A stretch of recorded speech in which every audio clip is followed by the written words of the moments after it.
Para a família Smurl, a casa número 328 da Rua Chase, em West Pittston, Pensilvânia, era a realização de um sonho americano.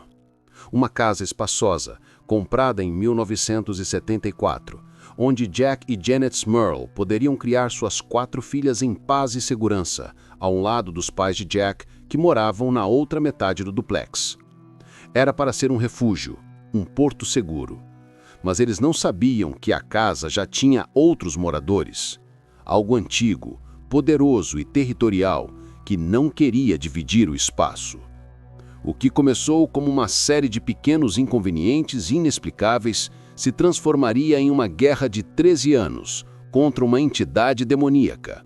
Uma batalha documentada que levaria a família ao limite da sanidade e da fé. Esta não é uma história de fantasmas que assustam. É a anatomia de uma infestação que atacava, que feria, que violava.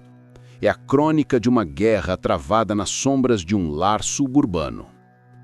A infestação começou de forma sutil, quase tímida, como se a entidade estivesse testando os limites da percepção da família. No início, eram apenas manchas estranhas que apareciam e desapareciam nos tapetes e paredes, como um mofo que se curava sozinho. Ferramentas desapareciam da caixa de Jack para reaparecerem dias depois em locais impossíveis. A televisão recém-comprada pegou fogo espontaneamente, um evento que os bombeiros não conseguiram explicar. Canos vazavam sem motivo aparente e gavetas se abriam sozinhas em um silêncio fantasmagórico. Eram aborrecimentos, facilmente descartados como problemas de uma casa antiga. Mas então, os sons começaram. Passos pesados eram ouvidos na escada no meio da noite quando todos estavam em suas camas. Sussurros indecifráveis pareciam emanar das próprias paredes, como se pessoas estivessem conversando em um cômodo adjacente, mas não havia ninguém. A temperatura em certos cômodos caía drasticamente em questão de segundos, um frio cortante e antinatural que arrepiava a espinha. Jack e Janet, pessoas práticas e religiosas, tentaram racionalizar. A casa era um duplex e eles atribuíram os ruídos aos seus vizinhos. Mas quando seus vizinhos se mudaram e a casa ao lado ficou vazia, os sons não apenas continuaram, como se intensificaram. A fase do poltergeist barulhento estava em pleno andamento, uma campanha de assédio psicológico projetada para minar lentamente a paz da família. O cheiro de fumaça sem fogo e de perfume adocicado e podre permeava a casa em momentos aleatórios. A família Smurl estava vivendo em um estado de constante apreensão, prisioneiros em sua própria casa, sem saber que o pior ainda estava por vir. A entidade estava apenas se aquecendo, medindo a resistência das suas vítimas antes de revelar sua verdadeira e violenta natureza.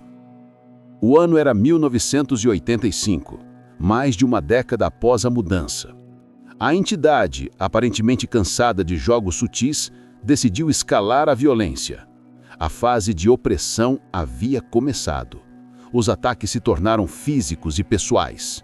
Uma noite, Janet Smurl sentiu uma mão invisível empurrá-la para fora da cama. Sua filha mais velha, Dawn, foi aterrorizada por uma figura escura que aparecia aos pés de sua cama, uma silhueta que parecia se alimentar de seu medo.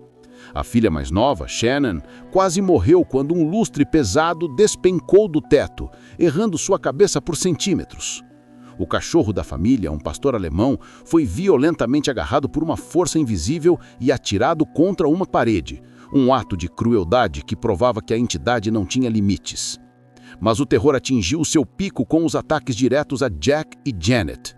Jack relatou ter sido assediado por uma entidade feminina invisível, um súcubo, enquanto dormia, uma violação íntima e aterrorizante. Janet, por sua vez, descreveu ter sido levitada e violentamente agredida por uma figura masculina monstruosa, um incubo. Arranhões dolorosos e longos apareciam nos corpos de ambos, sem nenhuma causa aparente. A casa havia se tornado uma zona de guerra. A família, aterrorizada, exausta e psicologicamente devastada, finalmente decidiu que não poderia mais lutar sozinha. Eles precisavam de ajuda, não de um encanador ou de um eletricista, mas de alguém que entendesse a natureza do mal que haviam convidado para suas vidas. Foi quando, em desespero, eles entraram em contato com os mais famosos e controversos investigadores paranormais do mundo, Ed e Lorraine Warren. A chegada de Ed e Lorraine Warren em 1986 marcou um ponto de virada no caso. Com décadas de experiência em assombrações demoníacas, incluindo os infames casos de Amityville e Annabelle, os Warren não tinham dúvidas sobre o que estava acontecendo na Rua Chase. Após uma investigação inicial, que incluiu a gravação de áudios com batidas e vozes, a documentação de quedas de temperatura e a visão de Lorraine de uma escuridão negra permeando a casa, o diagnóstico foi sombrio. A casa não estava assombrada por um, mas por 4 espíritos. 3 eram entidades menores e confusas, uma mulher idosa, um homem que parecia ter sofrido uma morte violenta e uma jovem. Mas a 4ª entidade era a fonte do verdadeiro terror. Era um demônio poderoso, antigo e extremamente inteligente. Segundo os Warrens, este demônio estava usando os 3 espíritos menores como um peão em seu jogo, manipulando-os e se alimentando da energia do medo que a família produzia. Os Warrens tentaram provocar a entidade, usando orações, água benta e música religiosa, e a resposta foi imediata e violenta. Batidas retumbantes ecoavam pelas paredes. A temperatura caía drasticamente, um cheiro sulfurítico preenchia o ar e os ataques físicos a Jack e Janet se intensificaram. Os Warrens concluíram que a família precisava de um exorcismo, não apenas da casa, mas um exorcismo pessoal para protegê-los da influência da entidade. Eles contataram a diocese de Scranton, mas a Igreja Católica, sempre cautelosa, inicialmente relutou. Somente após uma longa investigação própria e a confirmação dos fenômenos por testemunhas independentes, a diocese autorizou no padre, o padre McKenna, a realizar o ritual. A batalha espiritual estava prestes a começar. O clímax desta guerra espiritual deveria ter sido o exorcismo, mas na casa da família Smurl, o ritual sagrado pareceu apenas jogar gasolina no fogo. O primeiro exorcismo foi realizado em 1986. O padre McKenna relatou sentir uma presença maligna e testemunhar fenômenos inexplicáveis durante o ritual. Por um breve período, a casa ficou em silêncio. Mas a paz foi curta. O demônio retornou, e com uma fúria ainda maior, como se tivesse sido desafiado e provocado. Os ataques se tornaram mais brutais, mais pessoais. Um segundo exorcismo foi realizado com o mesmo resultado temporário.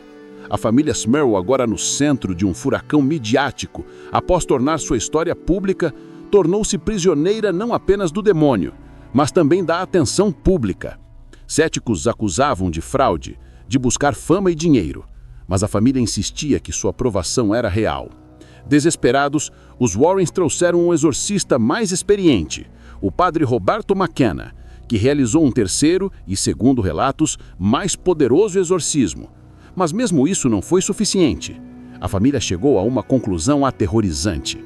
A entidade não estava apenas ligada à casa, ela havia se apegado a eles. Em 1987, exaustos e derrotados, os Smurl fugiram.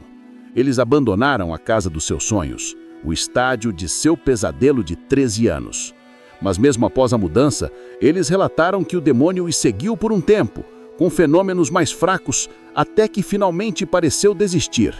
A questão que permanece é: a entidade foi derrotada ou ela simplesmente retornou para a casa da Rua Chase, onde agora aguarda em silêncio pelos próximos moradores?